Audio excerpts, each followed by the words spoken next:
तो नमस्कार, ये है मेरे भांजे और इसका जो पर्यावरण के प्रति जो इनके विचार है अपने व्यक्त कर रहे हैं कि एक बच्चा जो है पर्यावरण के प्रति कितना जागरूक है, ये आप खुद अपने मुंह से सुनिए। बोलो बेटा आप। मेरा नाम कार्तिक भट्ट है। मैं कक्षा 6 राजकीय उच्च प्राथमिक विद्यालय तिमली भरदार से हूँ। मैं आपके सामने पर्यावरण संरक्षण समय की मांग पर अपने विचार व्यक्त करने जा रहा हूँ।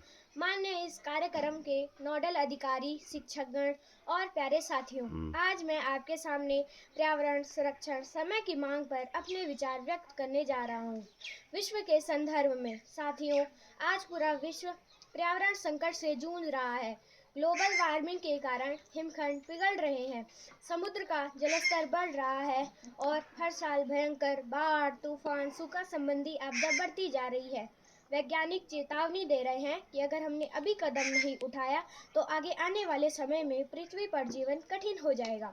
भारत के संदर्भ में अगर हम अपना देश भारत देखें तो यहाँ भी स्थिति चिंता का विषय है। नदियाँ प्रदूषित होती जा रही है और हवा जहरीली होती जा रही है। तापमान लगातार बढ़ रहा है और मानसून का चक्र बिगड़ गया है। कभी लगातार बारिश तो कभी बिल्कुल नहीं। इसका पूरा असर किसानों और आम जनता पर पड़ता है। उत्तराखंड के संदर्भ में अब मैं विशेष रूप से अपने राज्य उत्तराखंड की बात कर रहा हूँ। उत्तराखंड को हम अपनी देवभूमि के नाम से जानते हैं। यहाँ की बर्फ की ढकी चोटियाँ और गंगा यमुना जैसी नदियाँ और हरे भरे वन उत्तराखंड राज्य की पहचान है। लेकिन दुख की बात यह है कि यह पहचान अब खतरे में है। साथियों, आप सबने देखा होगा कि अभी हाल में ही भारी बारिश होने के कारण हजारों परिवारों की जिंदगी अस्त व्यस्त हो चुकी है। यह सब प्राकृतिक आपदा नहीं बल्कि वनों की कटाई और पर्यावरण असंतुलन का भी प्रमाण है।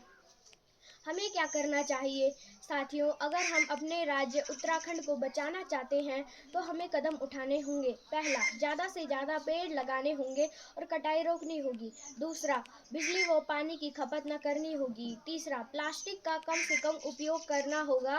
चौथा, हमें पर्यावरण के हर अभियानों में सक्रिय भाग लेना होगा। निष्कर्ष साथियों, अगर हम आज नहीं जागे तो आगे आने वाले समय में हमारा सुंदर उत्तराखंड यूट्यूब और किताबों में ही रह जाएगा। इसलिए मैं प्रण लेता हूँ कि मैं पर्यावरण बचाऊंगा। अंत में यही कहना चाहूँगा, पेड़ बचाओ, पानी बचाओ, उत्तराखंड बचाओ, पर्यावरण रहेगा सुरक्षित तो तभी जीवन रहेगा सुरक्षित। धन्यवाद। देखिए, ये है बच्चे के विचार। देखिए, एक छोटा सा बच्चा कितना जागरूक है, यही सोचने वाली बात है। और मैं चाहता हूँ कि पूरे उत्तराखंड वाले वासियाँ इनकी बातों पर अमल करेंगे और जो है आगे अपने उत्तराखंड को बचाने के लिए जैसे बच्चे ने अपने विचार व्यक्त किए हैं, आप लोग भी सहयोग करेंगे। धन्यवाद।